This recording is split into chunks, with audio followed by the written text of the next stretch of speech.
ಬೆಂಗಳೂರಿನ ರುದ್ರಬಳಗ charitable trust ವತಿಯಿಂದ ಇದೇ ತಿಂಗಳ 21ರಂದು ಹುಣ್ಣಿಮೆಯ ಪ್ರಯುಕ್ತ ಮಹಾರುದ್ರ ಪಾರಾಯಣ ಆಯೋಜಿಸಲಾಗಿದೆ. ಈ ಕಾರ್ಯಕ್ರಮದ ಕುರಿತು ರುದ್ರಬಳಗ ಚಾರಿಟಬಲ್ ಟ್ರಸ್ಟ್ನ ಅಧ್ಯಕ್ಷರಾದ ಶೇಷಗಿರಿ ಬಾಬು ಎಸ್ವಿಬಿಸಿಯೊಂದಿಗೆ ಮಾತನಾಡಿದರು. ಶಂಕರಾಚಾರ್ಯಂ ಕೇಶವಂ ಬಾದರಾಯಣಂ ಸೂತ್ರಭಾಷ್ಯಕೃತೌ ವಂದೇ ಭಗವಂತೌ ಪುನಃ ಪುನಃ ಶ್ರುತಿಸ್ಮೃತಿಪುರಾಣಾನಾಂ ಆಲಯಂ ಕರುಣಾಲಯಂ ನಮಾಮಿ ಭಗವತ್ಪಾದಶಂಕರಂ ಲೋಕಶಂಕರಂ. ಉಭಯ ಜಗದ್ಗುರುಗಳ ಆಶೀರ್ವಾದದಿಂದ ಮತ್ತು ನಮ್ಮ ಅವಧೂತರಾದಂತಹ ಶ್ರೀ ಶ್ರೀಕಾಂತಾನಂದ ಸರಸ್ವತಿ ಸ್ವಾಮಿಗಳ ಇದು ಸಂಕಲ್ಪ ಮಾಡಿರ್ತಕ್ಕಂಥ ನಿಟ್ಟಿನಲ್ಲಿ ರುದ್ರಬಳಗದಿಂದ ಮಾತಾಡ್ತಿದ್ವಿ.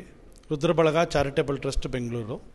ನಾವು ಈ ತಿಂಗಳ 29ನೇ ತಾರೀಕು ಶ್ರೀ ಬಾಲಗುರುನಾಥ ದೇವಸ್ಥಾನದಲ್ಲಿ ಮಹಾರುದ್ರ ಕಾರ್ಯಕ್ರಮವನ್ನು ಹಮ್ಮಿಕೊಂಡಿದ್ದೀವಿ.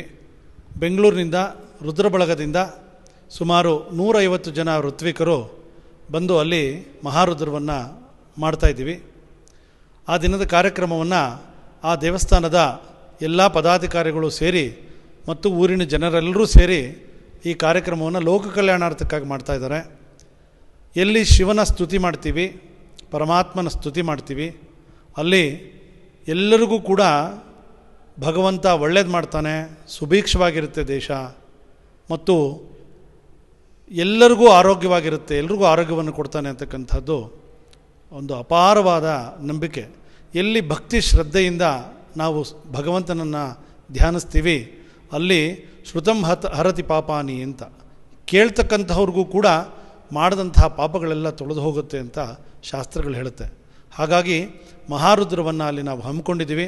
ಅದು ಹುಣ್ಣಿಮೆ ದಿನ ಈ ತಿಂಗಳ ಅಂದರೆ ಜೂನ್ 29 ಹುಣ್ಣಿಮೆ ಸೋಮವಾರ ಅತಿ ಪ್ರೀತಿಯಾದಂತಹ ದಿನ ವಾರ ಭಗವಂತನ ಪರಮೇಶ್ವರನಿಗೆ. ಆ ದಿನ ತಾವೆಲ್ಲರೂ ಬಂದು ಆ ಭಗವಂತನ ಸ್ತುತಿ ಮಾಡ್ತಿರ್ಬೇಕಾಗಿದ್ದರೆ ಯಾರಿಗೆ ರುದ್ರ ಹೇಳಕ್ಕೆ ಬರುತ್ತೆ, ಗುರುಮುಖೇನ ಪಾಠ ಆಗಿರುತ್ತೆ, ಅವರೆಲ್ಲರೂ ಬಂದು ರುದ್ರವನ್ನು ಹೇಳ್ಬೋದು.